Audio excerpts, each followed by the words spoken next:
안녕하세요. 국제국민재무설계사 김대경입니다. 우리나라에서 가장 활발하고 또 많은 사람들이 활용하는 그런 투자 수단이 하나 있죠. 바로 부동산인데요. 주거안정 수단 중 하나이기도 하지만 자산 증식을 위한 대표적인 투자안 중에 하나이기도 한 것이 바로 부동산입니다. 그런데 이 부동산 투자 시 반드시 뒤따르는 것이 있죠. 바로 세금. 오늘 부동산 세금에 대해 쉽게 알려드리는 시간을 가져보도록 하겠습니다. 열심히 돈을 모으고 또 대출도 받아서 집을 하나 구입했습니다. 너 돈 좀 벌었구나. 집 샀으니 취득세 내야지. 부동산을 구입하면 먼저 이렇게 취득세라는 걸 냅니다. 여기 보시면 이렇게 지방세랑 농어촌 특별세라는 기생충 세금이 붙어 있는데요. 지방 살거나 이 농어촌 살면 내는 거냐고요? 그렇지는 않고요. 지방교육과 농어촌 지원 목적으로 내는 목적세라고 하는데 부동산을 구매하면 무조건 함께 내야 하는 세금입니다. 그럼 간단히 계산을 해보겠습니다.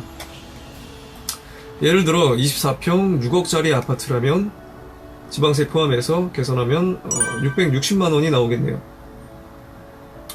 취득세는 이렇게 실제로 거래되는 가격인 실지 거래가액으로 계산하게 됩니다. 차량이 있으신 분들은 이 취득세를 내보셨을 겁니다. 취득세는 이렇게 집뿐만 아니라 지금 보시는 것과 같은 과세 대상 물건이라면 납부 의무가 있습니다. 이제 등기까지 마치고 세금 냈으니까 끝났죠. 대츠 노노. 이제 너 재산이니까 재산세 내야지. 부동산을 보유하면 이렇게 재산세라는 걸 냅니다. 주택, 토지, 건축물을 보유했을 시 내는 세금인데요. 6월 1일에 땅 혹은 집, 건물 같은 것들을 보유하고 있다면 재산세 과세 대상이 됩니다.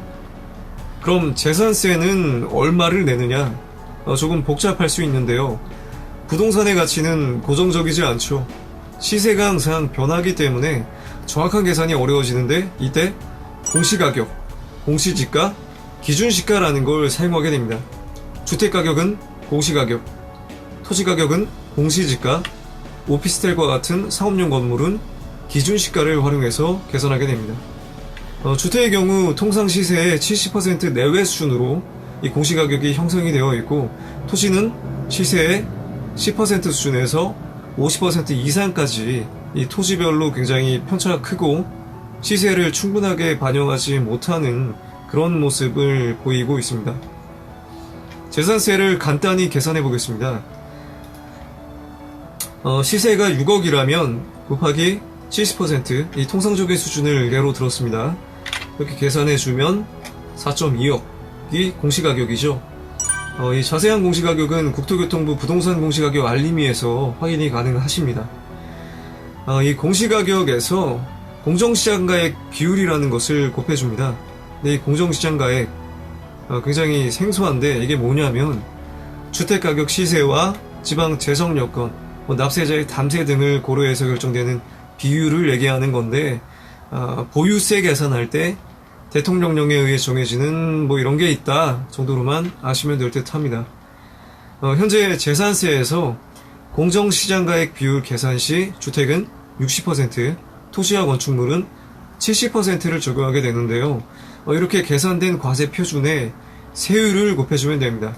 이렇게 계산을 한번 해보면 1억 200만 원엔 0.25% 곱해주고 플러스 19만 5천 원 계산해주면 45만 원 정도가 재산세가 나오네요. 자, 재산세까지 냈습니다. 이제 진짜 다 냈죠. 너 그러고 보니까 집값 땅값 올랐더라. 종합부동산세 내자. 유형별로 일정 금액을 초과하게 되면 이렇게 종합부동산세를 내게 됩니다. 사실 이건 누구나 내는 세금은 아니고 일정 수준의 주택 혹은 토지를 보유한 사람이 내는 세금입니다. 지금 보시는 표에 여기 이렇게 해당이 되는 경우 이 종합부동산세 납부 의무가 생기는데요. 주택의 경우 공시가격에서 6억을 공제해 줍니다. 예를 들어 주택 두 채를 갖고 있는데 이 시세의 합이 13억이라면 13억 곱하기 0.7 정도 해주면 9억 1천만 원이 나오죠. 이게 공시가격이죠. 여기에 6억 원을 공제해주면 3억 1천만 원이 나옵니다. 이렇게 계산된 금액에 종부세 계산 시에 적용되는 현재 공정시장 가액 비율 80%를 곱해준 금액 2억 4,800만 원이 과세 표준이 됩니다. 주택의 종합부동산세 세율은 이렇게 보시는 바와 같은데요. 계산하면 124만 원의 종부세를 납부하게 됩니다. 여기에 20% 농어촌 특별세 24만 8천 원까지. 이 종부세는 유형별 기준금액을 초과하는 경우에 과세되기 때문에 한 가지 유형, 지금 보신 바와 같이 주택의 공시가격 합산 금액이 6억을 초과하는 경우에 이 종부세 과세 대상에 포함되지 않습니까? 그래서 주택만을 보유하기보다는 종합 합산 토지 또는 별도 합산 토지로 나눠서 절세를 위해 분산하는 방안을 세우는 것도 바람직한 방법일 수 있습니다. 그냥 집 사면 끝나는 줄 알았는데 이 부동산 세금 만만치가 않죠. 안 되겠다. 팔아야지. 팔았으면 양도세 내야지. 꼭 그렇게 다 가져가야만 속이 후련했냐? 부동산을 구입한 가격보다 판매한 가격이 크다면 이렇게 양도소득세를 내게 됩니다. 차익에 대한 세금을 내는 거죠. 부동산 세금은 이렇게 취득 시에 내는 취득세와 보유 시에 내는 재산세, 종합부동산세, 그리고 팔 때 내는 양도세, 이렇게 크게 세 가지로 나눌 수 있는데요.